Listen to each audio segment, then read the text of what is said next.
کیا آپ جانتے ہیں ایک ایسا شرک جو ہم روز کرتے ہیں اور ہمیں پتہ بھی نہیں یہ شرک ہے؟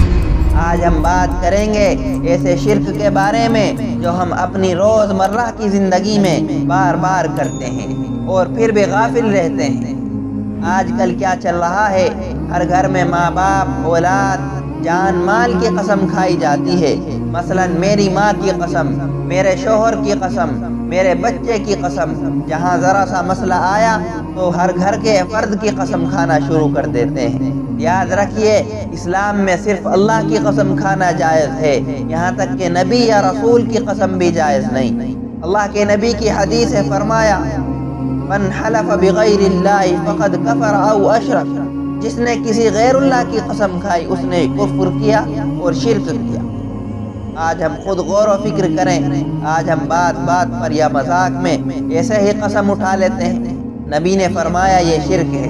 ہمیں اپنی زبانوں پر قابو پانا چاہیے، خواہ مخواہ ہم اللہ تبارک و تعالیٰ کی نافرمانی مول لیں، اور کل قیامت کے دن کیا ہم جواب دیں گے اس چیز کا؟ دعا کریں اللہ تبارک و تعالیٰ سنتوں کے مطابق زندگی گزارنے والا بنائے۔ آپ دیکھ رہے تھے راہ ہدایت، لائک کیجئے چینل کو، سبسکرائب کیجئے۔ جزاک اللہ خیرہ۔